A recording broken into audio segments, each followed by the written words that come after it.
डरते, ये सारी बातें प्रधानमंत्री ने करी। देखिए, कांग्रेस पार्टी ऑपरेशन सिंदूर का पूरा समर्थन पहले से हमने किया था। हम 22 अप्रैल से कह रहे हैं एकता और एकजुटता अनिवार्य है, और जो भी सुरक्षा बल, जो हमारे आर्मी है, फौज है, सेना, नौसेना है, वायुसेना है, स्थल सेना है, सभी जो कार्रवाई करेंगे उसका हम पूरा समर्थन देंगे, उसमें कोई शक नहीं है। पर प्रधानमंत्री के संबोधन के पहले ही राष्ट्रपति ट्रंप ने घोषणा कर दी कि वॉशिंगटन में रहकर मैंने इंडिया, भारत और पाकिस्तान के बीच में युद्ध रुका दी। यानी कि वॉशिंगटन में रहकर उन्होंने यहाँ का युद्ध रुकवाया है। उस पर तो प्रधानमंत्री ने कुछ कहा नहीं। प्रधानमंत्री को बहुत सारे सवालों को जवाब देना है, उस पर तो वो चुप थे। तो हम यही मांग कर रहे हैं ना। पिछले 2 हफ्तों में 2 सर्वदलीय बैठक हुई हैं, प्रधानमंत्री मौजूद नहीं थे, कुछ बातें नहीं हो पाई, कुछ स्पष्टीकरण नहीं हुआ, कुछ हमारे सवाल थे सार्वजनिक तौर से हमने नहीं पूछा, हम सर्वदलीय बैठक में हमने पूछा। तो आज भी हम मांग करते हैं प्रधानमंत्री एक बैठक बुलाएं, सभी विपक्ष नेताओं को बुलाएं, विश्वास में लें।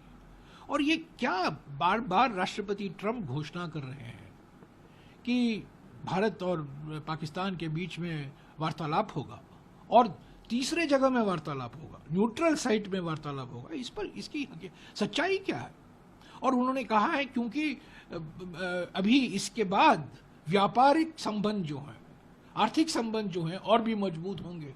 क्या कोई रिश्ता है यहाँ युद्ध रोकने का और भारत के साथ, अमेरिका के साथ हमारा जो निर्यात जा रहा है वो और भी बढ़ेगा?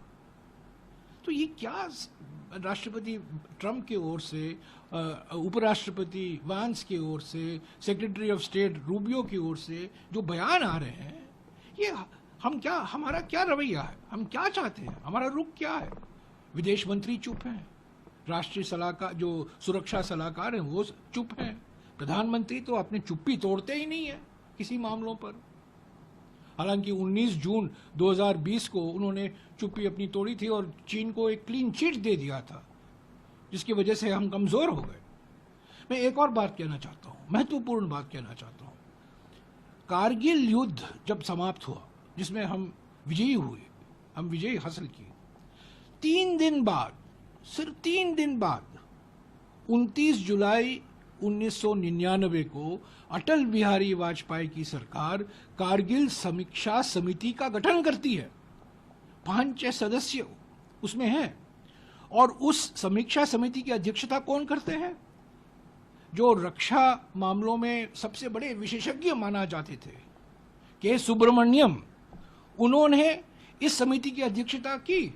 और के सुब्रमण्यम है कौन? आज के विदेश मंत्री के पिताजी।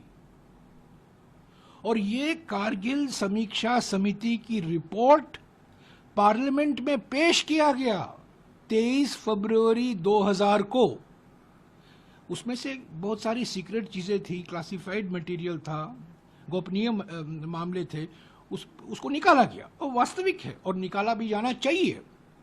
पर देखिए, वाजपेयी जी की सरकार ने कारगिल समीक्षा समिति बिठाई, उसकी अध्यक्षता आज के विदेश मंत्री के पिताजी ने किया, और 23 फरवरी 2000 को वो पार्लियामेंट में पेश किया जाता है। एनआईए जांच कर रही है पहलगाम आतंकवाद हमलों के ऊपर, पर क्या कुछ समीक्षा होगी, कुछ विश्लेषण होगा?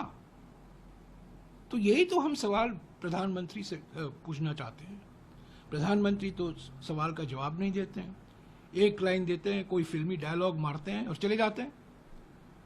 तो ये बहुत गंभीर मामला है, और जो अमेरिका से बार बार ये दोहराया जाता है कि हमारे वजह से भारत और पाकिस्तान के बीच में जो युद्ध था, ऑपरेशन सिंदूर था, जो रोका गया हमारे ओर से, ऑपरेशन सिंदूर रोका गया, क्या ये सच है? इसमें सच्चाई क्या है? इसकी हकीकत क्या है? प्रधानमंत्री को जवाब देना चाहिए, जनता को विश्वास में लेना चाहिए, विपक्ष के नेताओं को विश्वास में लेना चाहिए, संसद को विश्वास में लेना चाहिए। सर, जो कांग्रेस बार बार मांग कर रही है कि